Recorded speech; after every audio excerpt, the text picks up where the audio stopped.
Hey, welcome back. We are going over logistics today. We're excited to have you here with us doing Rim to Rim guide on YouTube. If you haven't already, please subscribe to us and we'll again talk about logistics. On to logistics. So, this is the fun part about Rim to Rim. Like we mentioned in our last video, hiking across is about 24 miles, but driving from one side to the other is 215 miles. So you can't just go to the trailhead, park your car, and hike it. You really have to plan ahead to do this. Yes. So, like he said, there's 2 points as we know, North Rim, South Rim, and the whole point is to go that 24 miles across and then climb that 5,500 feet up. So the ways that you can do it, the ways that we've found and we've done a couple times are...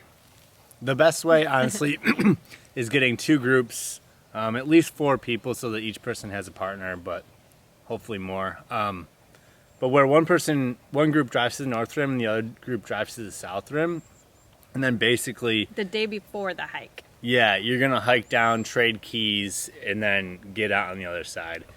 In terms of trading keys, you can literally physically trade the keys, but we like to hide a key under like a bumper or like in the tire well or something like that, just so you know that it's there when you're getting out and that the other group can drive back to the central place where you're going to meet, which we found that Page, Arizona is a really good central place because it's about the same distance driving time-wise from North Rim and from South Rim. You can also do Flagstaff, but just keep in mind that's a long drive for the people that finish on North Rim. And then just remember, this is a hard hike, so anytime you feel exhausted, it's not great for driving that long distance. So there are cabins and hotels near Tusayan, which is South Rim, and then occasionally, depending what time you go for North Rim, there's going to be lodging near Jacobs Lake, but that's not as conveniently located. That's about another hour drive or so. Yeah, and if you plan really far ahead, there is lodging closer to the North Rim, and you can also camp there if need be. But if you're going to do that afterwards, you got to make sure there's camping gear in the car that's there for you. Yes. Another option that a couple people do is use the shuttle. The thing about the shuttle is they do run at odd times. So if you do take the shuttle from South Rim to North Rim, you're going to be hiking probably the next day. And if you do the reverse, well, you'd probably have to figure out how to get your car back at the North Rim. Yeah, so basically what we did is we parked at the South Rim, caught the shuttle, like she said, got to the North Rim, slept, and then carried our stuff across. Another option is... I guess you could technically park at the South Rim, hike, and then if you time it right, but you got to time your hike right and know that you're going to get out in time, which is kind of sketchy. Again, the shuttles are at odd hours, Yeah. so you'd have to start at probably like 2 a.m. possibly. Yeah, Sometimes to get out in this time to catch the shuttle back to your car. Yeah, so the shuttle might not be to North Rim, might be as early as 1 p.m. and that's the last shuttle for the day. So you'd have to finish your hike by 1 p.m.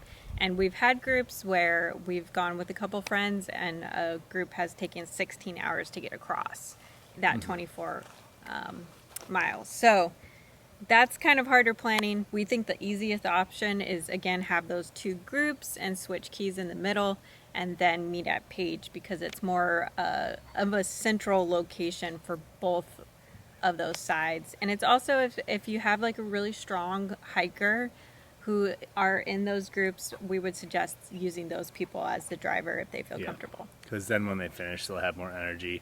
Also, group people together that are going to hike together and have a similar pace, just so that you don't find someone alone in the middle and they get in trouble or something like that. Well, I just want to hit on one other thing. Yeah, definitely have hikers at the same pace because you don't want to have one group finish way before the other group and then you're at different ends of the rim before you get to your hotel. Also for your cars, put a lot of Gatorades in there, water, have a change of clothes so that when you're done hiking, that person can go in the bathroom and change and relax before their, hour and a half drive to Page. Oh, the TransCanyon Shuttle is the name of the company that runs the shuttles back and forth. Last we checked, it's $90 a person. Not bad at all, considering it's like a 4-hour drive. Yeah. And just schedule ahead of time, because I think they can get pretty busy in the high season, which is May and October, which we'll get into in a different time, but that's definitely the best time to hike just based on weather and stuff like that. So if you have any more questions, definitely let us know. We'd love to help you out. Subscribe to our channel, please, and support us. And follow us on Instagram, Evoke Your Adventure, or check out our website, evokeyouradventure.com, where we have a full hiking guide on rim to rim and rim to rim to rim if you're interested in that. And check out the rest of our series. We'll go into more and more detail about how to hike the canyon, and you'll have everything you need to know and not have to worry about a thing. Talk to you guys soon.